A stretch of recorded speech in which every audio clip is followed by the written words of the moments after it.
आहेरगाव येथील प्रगतशील शेतकरी आणि आहेरगाव ग्रामपंचायतीचे माजी सरपंच कैलासवासी भाऊसाहेब रामकृष्ण रसाळ यांच्या सूनबाई आणि श्री पोपटराव भाऊसाहेब रसाळ यांच्या पत्नी सौ दीपाली रसाळ यांचे 31 जानेवारी 2024 ला दीर्घ आजारानं निधन झालं होतं।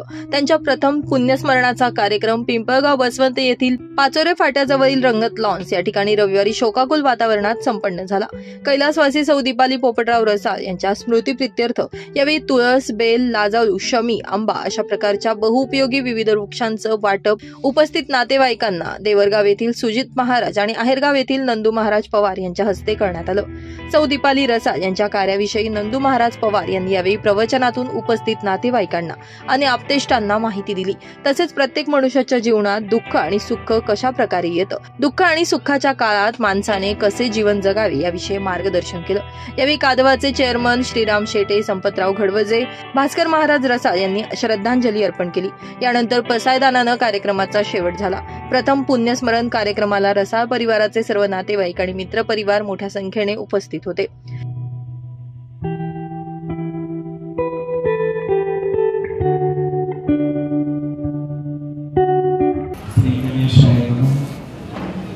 गुरु ब्रह्मा गुरु विष्णु गुरु देव महेश्वर गुरु परब्रह्म तस्मै श्री गुरुवे नमः। कैलासवासी सौ दीपाली पोपटराव रसाळ म्हणजे आमच्या मावशी आपल्यातून जाऊन 1 वर्ष पूर्ण झालेले। आमचे नामदेव महाराज म्हणतात, नामा म्हणे घार गेली उडून बाळे गाणं पडली। आज 3 मुलं आणि 1 मुलगी यांना आई महाराज जसे ते 3 होते तसं 4था मी पण होतो।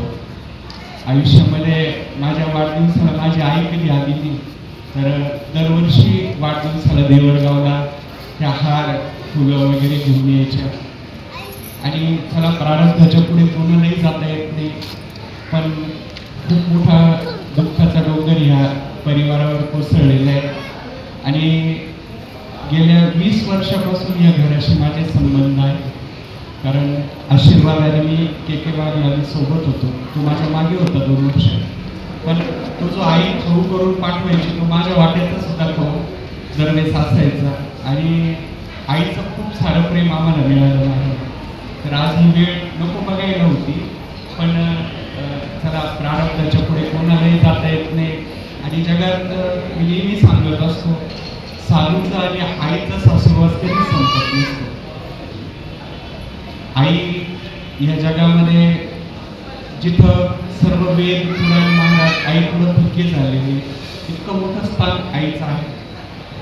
एक घटना घडली ती लासलगावला, की आपल्या पुढे मी नमूद करतो। माझं डॉक्टरांकडे येणं झालं असतं, त्यांनी बाबा आई कशी असते, तर बाळाला घेऊन ती तिथं हॉस्पिटलला आलेली होती आणि पाय सुजलेले होते बाळाचे। डॉक्टरांनी विचारलं की याला डायलिसिस करावं लागेल म्हणे, किडन्या फेल झाले आहे। तर आई रडायला लागली बाळाला घेऊन। याच्यावर अजून दुसरा काय पर्याय नाही, एक पर्याय असा आहे म्हणे की किडनी याला डोनेट जर केली तर बाळ जगेल। महाराज पुढं कोण आला असेल तुम्हाला माहिती, तर आई म्हणे पहिलं ऑपरेशनला घ्या आणि माझी किडनी मी माझ्या बाळाला देते। आणि दोघांनाही ऑपरेशनला घेतल्यानंतर ऑपरेशन झालं आणि आई शुद्धीवर आली। तिचा पहिला शब्द काय असेल, माझं बाळ कुठे आहे म्हणे। तर डॉक्टरांच्या डोळ्यात पाणी आलं, म्हणे ऑपरेशन सक्सेस नाही झालं, बाळ गेलं म्हणे। तर ते ऐकल्यानंतर आईने लगेच महाराज दुसऱ्या क्षणाला आईने श्वास सोडून दिला, ती आई पण गतप्राण झाली। आईची ही नाळ असते महाराज बाळाशी, तर आईची जागा कोणी घेऊ शकत नाही। तर चला आपल्या सर्वांकडून परिवाराकडून योगीराज हरे कृष्ण बाबा संस्थान आणि महत्वाचं महाराज स्वामींच्या लीलांमध्ये ते अंतर्हित झाले किंवा अंतर्ध्यान झाले। आयुष्यभर स्वामी समर्थांची खूप सारी सेवा केली, खूप सारी सेवा केली। तर आयुष्यात जे महत्वाचं आहे प्रत्येकाच्या जीवनामध्ये की तुम्ही लाख दुनियादारी करा, पण परमार्थ हा आपल्या पिंडामध्ये रक्तामध्ये असू द्या। परमार्थ पूर्णच देव सोडा, तर ते या माऊलीनं महाराज ते आयुष्यभर निभवलेलं आहे। आणि अशा ह्या पुण्यात्माला भावपूर्ण श्रद्धांजली आणि ईश्वर खूप मोठी जागा त्या माता माऊलीला देऊन अशी मी प्रार्थना करतो आणि माझे 2 शब्द संपवतो. या ठिकाणी उपस्थित असलेले सुजित महाराज, पवार महाराज आणि पिंगळ आणि प्रसाद कुटुंबियावर प्रयोग करणारे सर्व मान्यवर बंधू भगिनी, आईंना जाऊन आज एक वर्ष झालं. या पुण्यस्मरणाच्या निमित्तानं या ठिकाणी सर्वच त्यांचे पुण्यस्मरण करून या ठिकाणी रसाळ आणि पिंगळ परिवाराचं दुःख हलकं करूया. मी ताईंना या ठिकाणी सर्वच उपस्थितांच्या वतीने कालवा सहकारी साखर कारखान्याचे सर्व सभासद बांधव, त्यांचे शेतकरी कुटुंबीय, संचालक मंडळ या सगळ्यांच्या वतीने त्यांना या ठिकाणी भावपूर्ण श्रद्धांजली अर्पण करतो.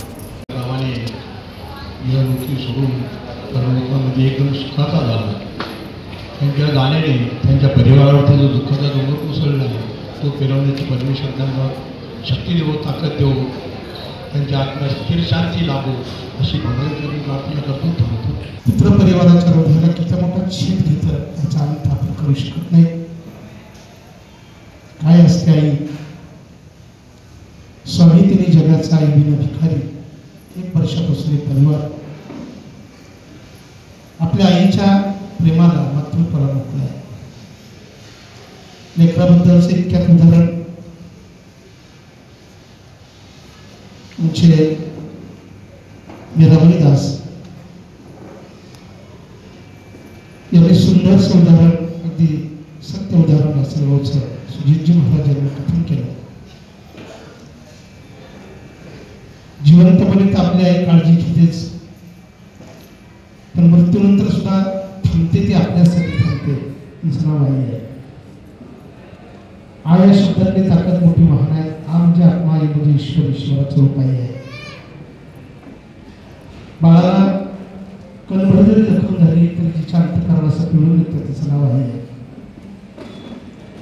प्रवासामध्ये चालता चालता पायाला ठेच लागली तरी मुखात पहिला शब्द येतो, तिचं नाव आई आहे.